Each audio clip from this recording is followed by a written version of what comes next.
Hello, everybody. It's me, Penny Salcedo, and hi there.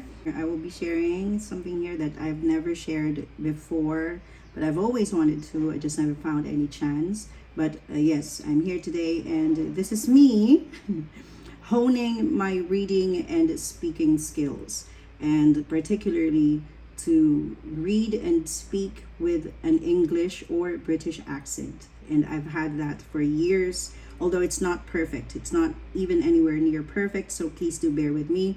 But if anything, this comes with a great encouragement for everyone, to practice reading, to love reading, to associate with selves reading, because we now live in ancient times where reading seems to be vanishing somewhere out there. And it's such a beautiful and beneficial thing that if we read, because I don't know, reading seems to have really it's just not there anymore. It's barely there anymore. So please, and I greatly as well encourage everyone to be speaking English, especially my fellow Filipinos. Although, of course, it's beautiful that we speak our own language.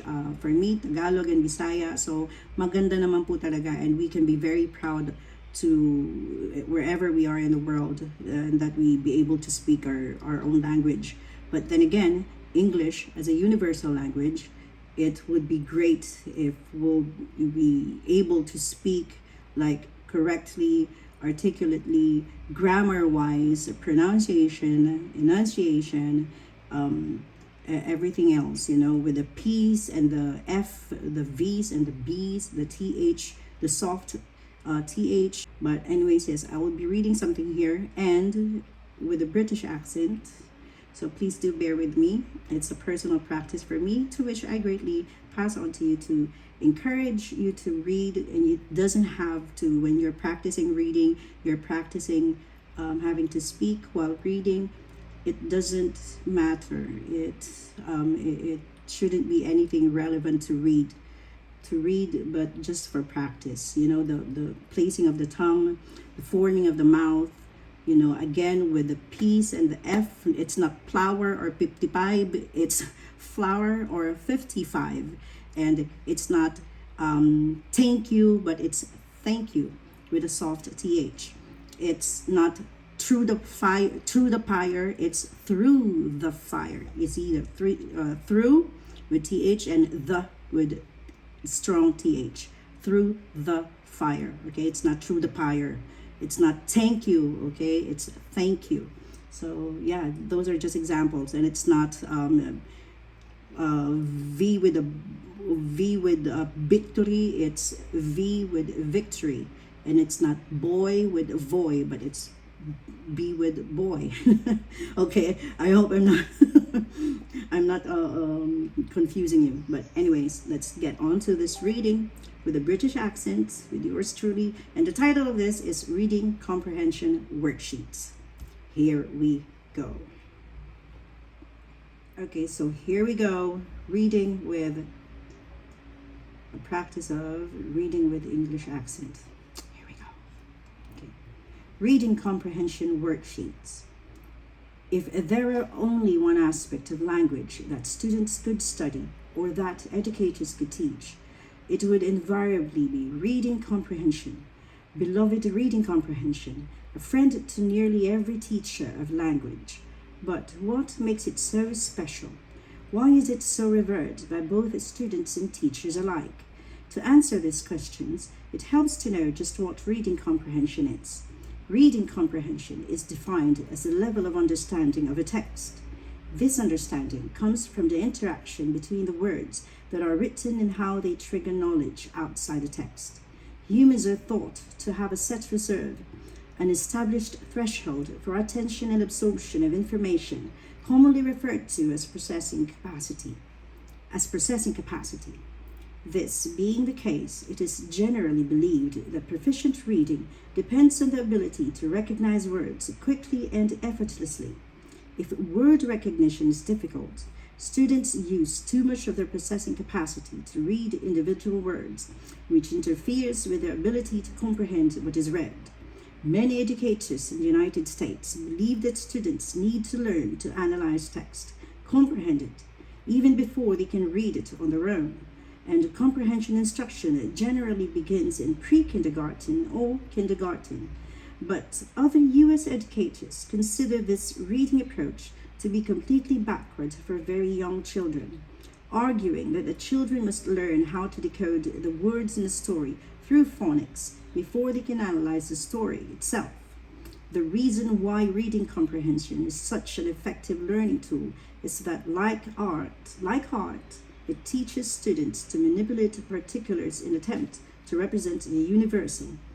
When a student reads text, he or she is forced to absorb a great deal of particular facts concerning an infinitude of seemingly random subjects: volcanoes, molecules, skateboarding, etc., and assimilate them into the bigger picture, establishing just how they fit in or relate to the broader world. Mathematics, the diametrical opposite of art, challenges students in an inverse way. It teaches them to manipulate universals in order to represent the particular, no matter what the number 3 may come to stand for, volcanoes or molecules or skateboards. The student will be able to manipulate these things given his or her understanding of math. Based on this understanding, one might actually say that reading comprehension shares a unique association with art and math, each providing a way of understanding the world from a fundamental yet polar perspective. There you go. So that's my practice reading and practice speaking reading comprehension worksheets. And like what I said, if you had noticed right there, somewhere in the middle or near finish of my reading, I get tongue-tied somewhere somehow. And it is dire important that when we speak, either we are speaking naturally or because we're reading something, that we take time reading it. I'm sort of on a speed reading because the time on my camera is telling me so. But then again, please, young and old, I encourage you greatly to associate reading into your everyday lives, and it doesn't need to be relevant what you read.